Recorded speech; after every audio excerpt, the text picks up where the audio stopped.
আর অবশেষে ইডি হাজিরা রথীন ঘোষের পুর নিয়োগ দুর্নীতি মামলায় তলব করা হয় ইডির তরফে। ইডি দপ্তরে হাজিরা প্রাক্তন খাদ্যমন্ত্রী। এর আগে বারবার তলব করা হয়েছে, কিন্তু হাজিরা এড়িয়ে গিয়েছিলেন রথীন ঘোষ। এর আগেও বহুবার তাকে ইডি দপ্তরে হাজিরার জন্য তলব করা হয়, কিন্তু তিনি হাজিরা এড়িয়ে যান। অবশেষে ইডি হাজিরা প্রাক্তন খাদ্যমন্ত্রী রথীন ঘোষের।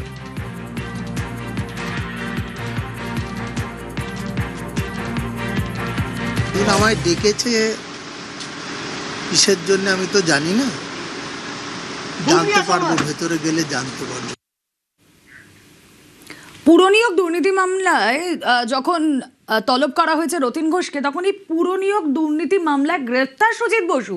টানা জিজ্ঞাসাবাদের পর সোমবার রাতে ইডির জালে প্রাক্তন দমকল মন্ত্রী। ইডির দাবি, দক্ষিণ দমদম পুরসভার বিভিন্ন পদে অন্তত 150 জনকে বেআইনিভাবে নিয়োগ করে কোটি কোটি টাকা কামিয়েছেন সুজিত বসু। 21শে মে পর্যন্ত ইডি হেফাজত।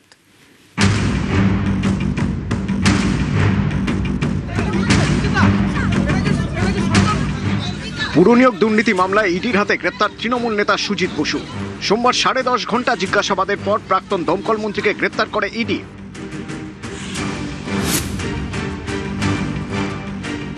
2022 সালে প্রথম পুরসভা নিয়োগ দুর্নীতি সামনে আসে। 2022 সালে ব্যবসায়ী অয়নশীলের সল্টলেকের বাড়িতে তল্লাশি চালায় ইডি। সেটা ছিল শিক্ষক নিয়োগ মামলা।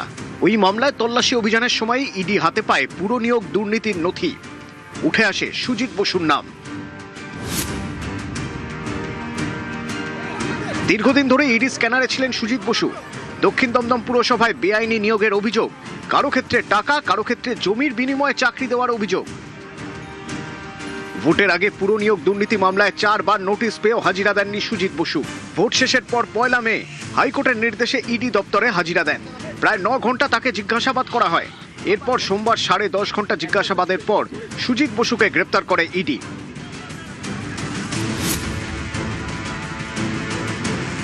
মঙ্গলবার আদালতে তোলা হয় সুজিত বসুকে। তার বিরুদ্ধে বিস্ফোরক অভিযোগ ইডির। 2014 সাল থেকে অয়নশীলের সংস্থা এবিএস ইনফো জোনের মাধ্যমে বিভিন্ন পুরসভায় বেআইনি নিয়োগ হয়েছে। সুজিত বসুর বিরুদ্ধে দক্ষিণ দমদম পুরসভায় বেআইনি নিয়োগের অভিযোগ ইডির। পুরসভার বিভিন্ন পদে অন্তত 150 জনকে বেআইনিভাবে নিয়োগের অভিযোগ। ইডির অভিযোগ, শিক্ষক নিয়োগ দুর্নীতিতে জড়িত সুজিত বসু।